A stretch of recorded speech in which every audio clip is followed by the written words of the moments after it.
ticket's going to be any game that Cole Hamels pitches in, because he provided some fireworks last year. When he stepped on that mound, everybody felt confident that Cole was going to get the job done. He was the ace of the staff. He walked them through the postseason. He was absolutely unbelievable as the NLCS MVP and then going on to be the World Series MVP. Everybody, I'd now like to welcome in Cole Hamels.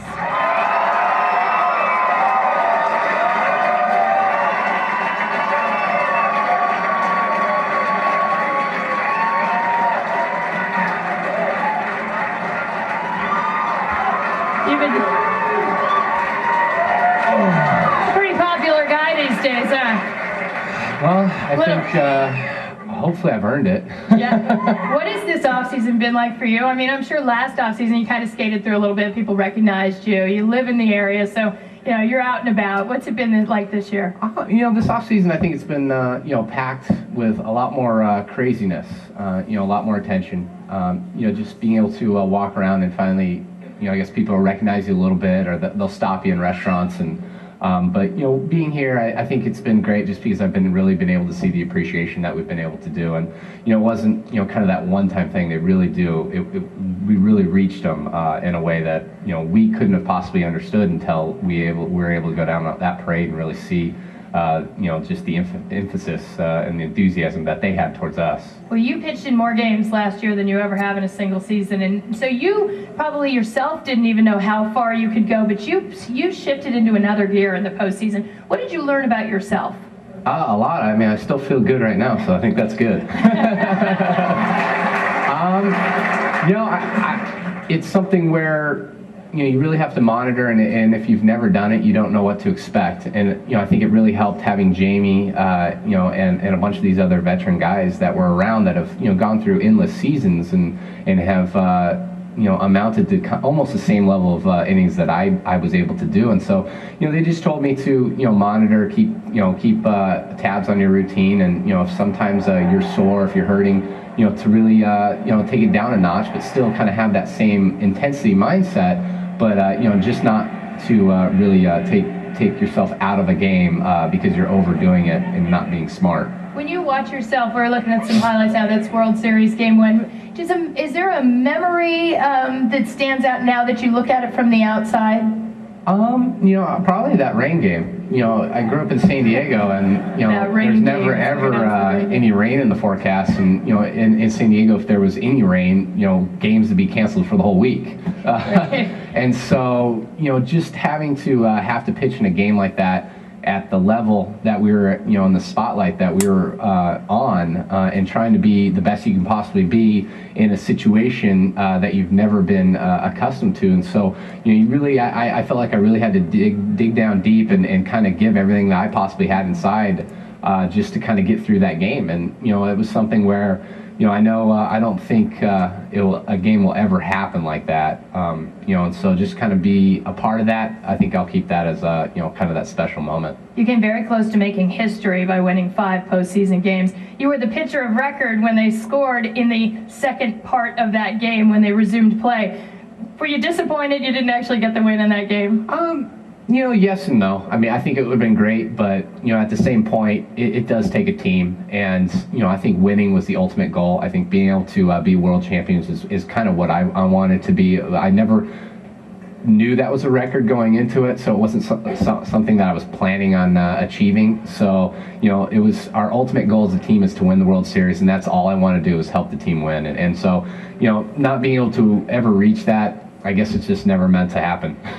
You locked up for a few more years. Now he's here, even though he was possession of the Phillies for a while. But you've been provided some financial security, and at the same time, you've been provided the security of being with this team. Going forward, you hope to be able to sign another contract and stay with this team. Talk about how important it is for you to stay with this organization, and if you can, your whole career. Yeah, that was something that I said last week was I grew up with Tony Gwynn, and he was the player that played his whole career with the San Diego Padres, and so that kind of showed me something of where he wanted to make a difference on his community, but I think in the long run the community made a impact on him, and that's what I think really made him want to stay. And I think that's something that I'm learning to be at. I mean, ever since 2002 when the Phillies drafted me, I didn't understand or have any feelings towards this city because I've never been there. I didn't know what to expect. So, and the moment I walked in, I was welcomed with open arms, and I think the excitement that everybody had towards me playing there was great. And so, everything I've been able to do, I guess the fans have enjoyed, and so that's something where I've learned that what. Playing here for the rest of my career is obviously my ultimate goal, and I really do think it's a possibility because I know the organization's done a great job of, I guess showing me that I really mean a lot to this organization. What do you think, guys? Should he stick around?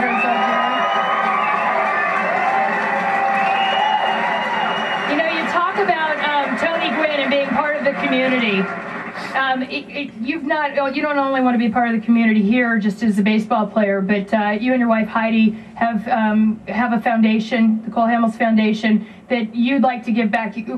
How is that going to interact with the people here in Philadelphia? Yeah, it's a foundation that we started I guess during the season last year, and we're kind of been getting the ball rolling and get everything organized. But it has to do a lot with AIDS and HIV in Africa and providing a sports system, and schooling, but we did want to give something back to the city of Philadelphia, and that was something where, with my wife being involved with education her whole life, she really wanted to make a means that, going and trying to interview schools in the Philadelphia area and trying to provide some financial stability to schools that are under code and not, providing enough wellness for the students. And so that's something where my wife will go and interview a lot of these schools, and 20% of all the profits that we raise will be donated to a school that we choose in Philadelphia every year. That's great. Well, let's talk. It's great to see when the Phillies very active in the community as well. So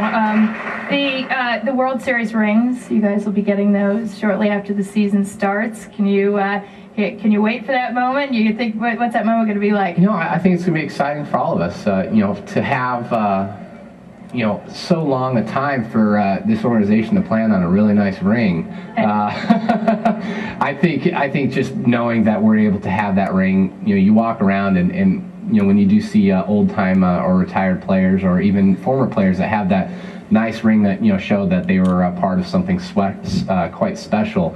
I think this will be a good moment for all of our teammates in the organization to really accept this generous gift from being a World Series champion. Can your hand handle it? I don't think my hand's gonna handle it. It's gonna be in a safe. Maybe until I retire, I might wear it.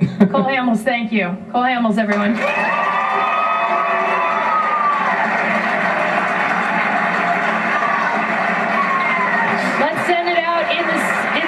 In the seats where Michael Barkian is standing by. Michael B. Leslie Cole, gang, how would you like to see a sneak preview of those World Series rings? Huh?